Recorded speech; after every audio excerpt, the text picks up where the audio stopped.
하나님 우리 아버지와 주 예수 그리스도께로부터 은혜와 평강이 여러분 모두에게 있으시기를 주님의 이름으로 축원합니다. 한 주간 동안 평안하셨습니까? 사랑하고 축복합니다. 오늘 말씀 가지고 그의 죽으심과 합하여라는 제목으로 하나님의 말씀을 나누고자 합니다. 사랑하는 성도 여러분, 오늘부터 이번 주간은 민족의 명절 설날을 맞이해서 많은 사람들이 고향으로 이동을 하고 있고 또 가족끼리 여행을 가고 있고 해외여행을 가든 국내 여행을 가든 어디론가 떠나는 계절이 다가왔습니다.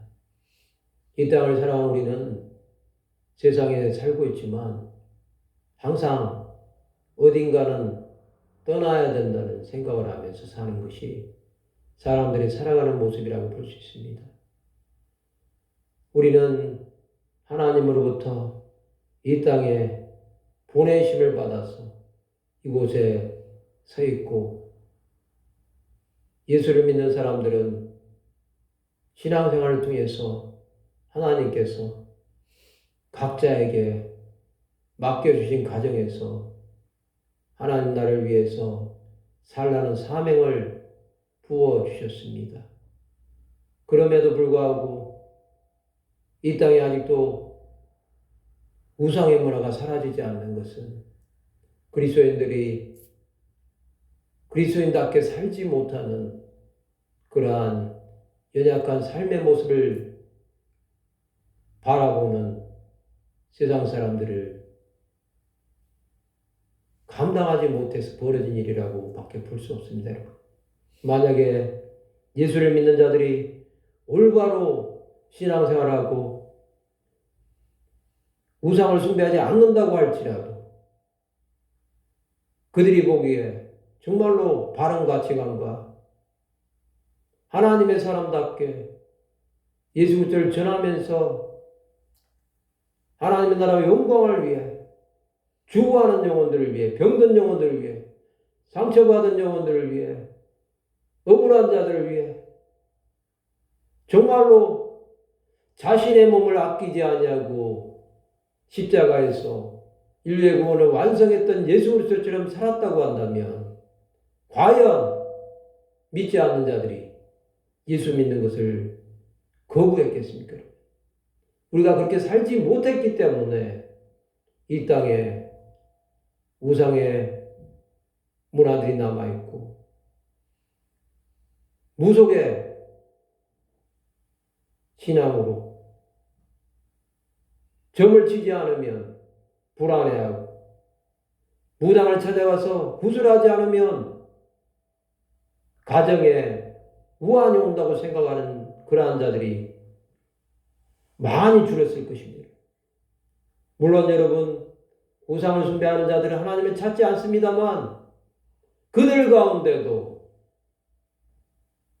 하나님이 살아계심을 느끼는 자들이 있다고 한다면 분명히 돌아왔을 것인데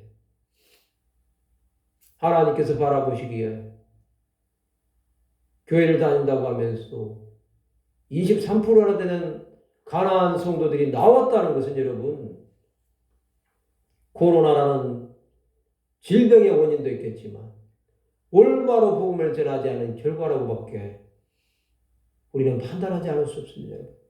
이것은 한국교회 전체의 문제이기도 하지만 가장 큰 문제는 여러분 주의 종들이 복음을 전하지 않은 결과라고밖에 생각하지 않을 수가 없습니다. 여러분 한국교회가 살기 위해서는 목회자가 하나님 앞에 철저하게 죽지 않으면 방법이 없습니다. 성도들은 양입니다. 여러분 양은 목자가 인도하는 대로 따라가는 것이지 양이 목자를 끌고 갈 수는 없지 않습니까? 목자장 되시는 예수 그리스도를 주의 종들이 따라가지 않는데 양들에게 어떻게 여러분 그들이 말을 듣지 않고 그들이 염소 같다고 하고 그들이 목사에게 대항한다고 마음에 들지 않는다고 교회에서 제명해버리고 하는 그러한 일이 생긴다고 한다면 여러분 성도들이 무엇을 믿고 가지고 하나님 앞에 나올 수 있겠습니까? 성도들은 연약한 사람이기 때문에 하나님을 아무리 바라보라고 해도 여러분 바라볼 수가 없습니다. 여러분. 주의 종을 통해서 바라보는 것인데 여러분, 주의 종들이 올바로 깨닫지 못하고 이끌어간다고 한다면, 주의 종들이 주어지지 않고 성도들을 따라오라고 한다면, 여러분 성도들이 무엇이라고 말하겠습니까? 당신이나 잘하라고 하지 않겠습니까? 여러분? 목사라고 하지도 않을 것입니다. 여러분. 그 정도로 완전히 밟혀버리는 자들이 되지 않았습니까? 여러분? 이것은 여러분 철저하게 주종들이 회개하지 않고 하나님의 말씀을 전하지 않으면 한국교회는 변화가 될 수 없습니다. 그러한 관점에서 오늘 우리가 그의 죽으심과 합하여 라는 이 제목으로 오늘 이 말씀을 한번 생각해 보는 시간을 가지고자 합니다. 여러분 지난주에는 우리가 아담과 그리스도를 통해서 그리스도께서 우리의 죄를 담당하시기 위해서 저주를 받은 바 되시고 죽으셨다는 말씀을 드렸습니다. 그가 죽으심으로 우리는 생명 안에서 왕노릇하는 자가 되었다고 말씀드렸습니다. 여러분.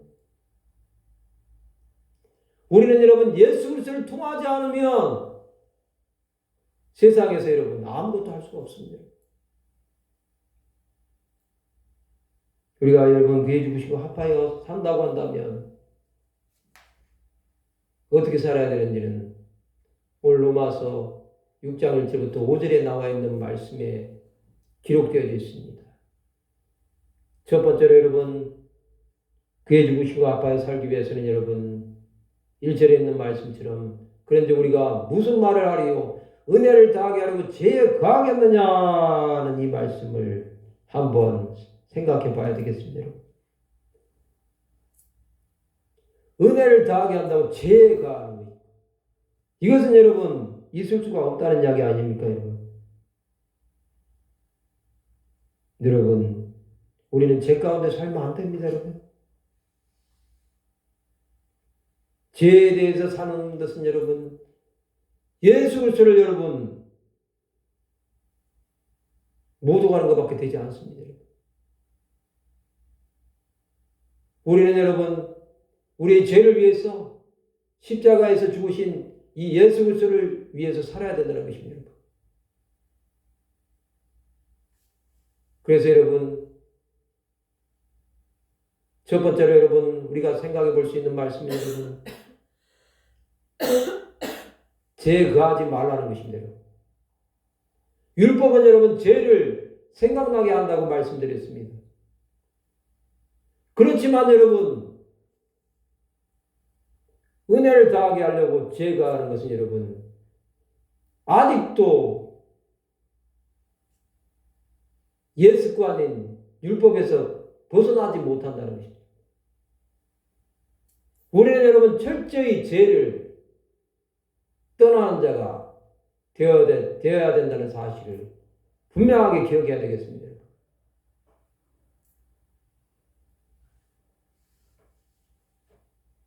우리 주님은 여러분 이 죄를 멸하시기 위해서 세상에 오셨다는 사실 다시 한번 기억합시다. 두 번째로 그럴 수 없느니라 죄에 대한 죽은 우리가 어찌 그 가운데 더 살리오라고 말씀하고 있습니다. 죄에 대해서 두 번째 말씀은 여러분 죄에 대하여 죽었다는 것입니다. 그런 우리는 여러분 이제는 그 가운데서 살지 말아야 된다는 것입니다. 여러분 마태복음에 기록되어 있는 말씀 한번 생각해 보십시오. 개가 그 토한 것을 도로 먹는다고 하지 않았습니까? 우리는 그러한 자가 되지 말아야 됩니다. 개나 돼지 같은 짐승들은 여러분 자기가 토한 것을 도로 먹지 않습니까? 그것은 여러분 죄를 먹고 마심으로 그 죄 가운데 완전히 파묻혀버려 사는 사람을 말합니다. 그렇게 살지 말라는 것입니다.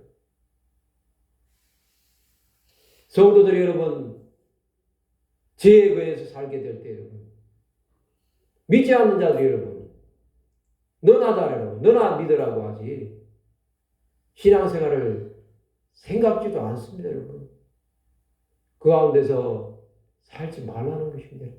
완전히 죄하고 단절하고 이제는 여러분 우리 죄를 위해서 죽으신 예수 그리스도를 위해서 살라는 말씀입니다. 여러분. 그렇게 산 사람은 여러분 어떻게 됩니까? 첫 번째로 여러분 3절에 있는 말씀입니다.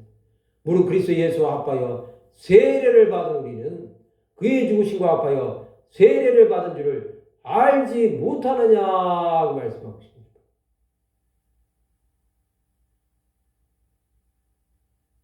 첫 번째 말씀 여러분 예수 그리스도와 합하여 세례를 받았다고 말씀하고 있습니다. 이것은 여러분 우리가 그리스도와 하나가 되었다는 것을 말씀하고 있습니다. 이 세례라는 것은 여러분 물속에 장사되어서 다시 올라오는 사건을 말하고 있습니다. 이것은 여러분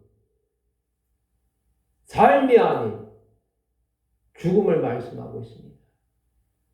예수 그리스도는 여러분 십자가상에서 죄를 멸해 주심으로 말미암아 우리의 모든 죄와 사망을 다 이기시고 승리하셨습니다. 그렇다고 한다면 여러분 우리는 여러분 예수 그리스도의 죽으심과 하나가 되었다는 것입니다.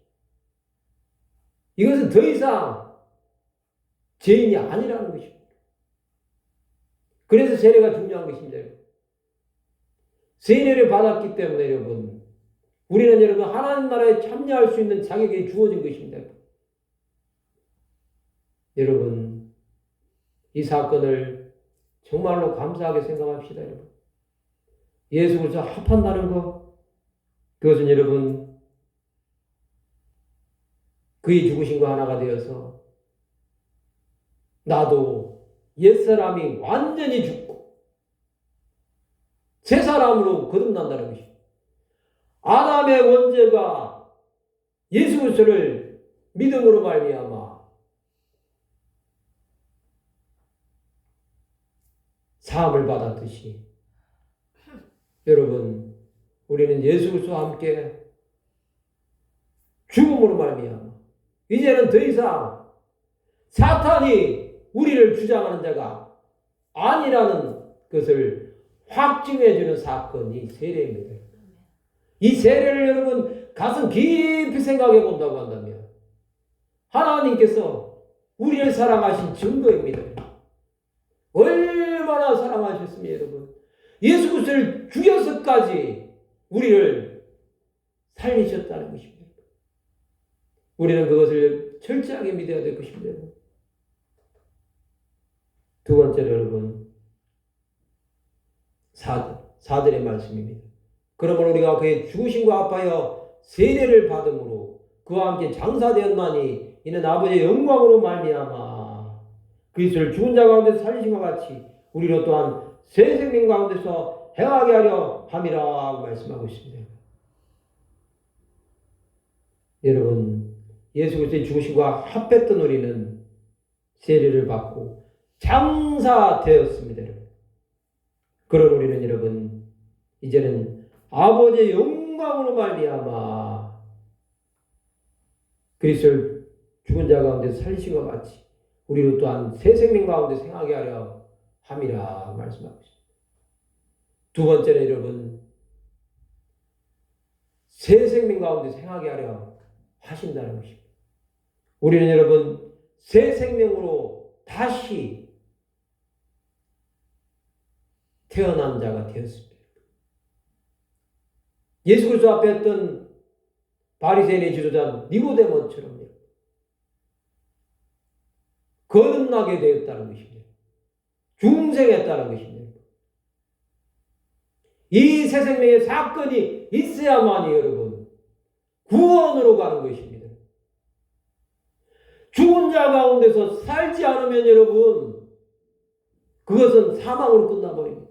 세상에 수많은 종교의 교주가 있습니다. 여러분. 그 교주들 가운데 여러분 무덤이 없는 사람은 아무도 없습니다.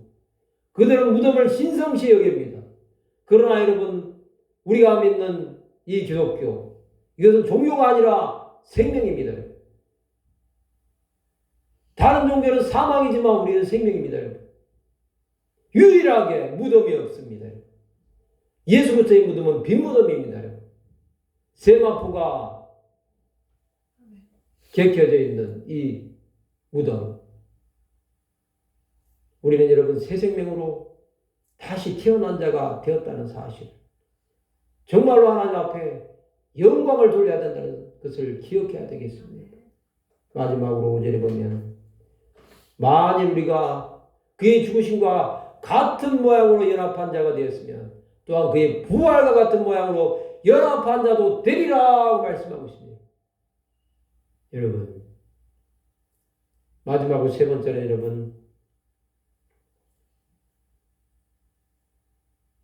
세 번째 말씀이 여러분 부활과 같은 모양으로 연합한 자가 된다는 것입니다. 죽으심도 연합하고 부활도 연합하고 한마디로 말씀드리면 갈라디아서 2장 20절에 있는 말씀처럼 내가 그리스도와 함께 십자가에 못 박혔나니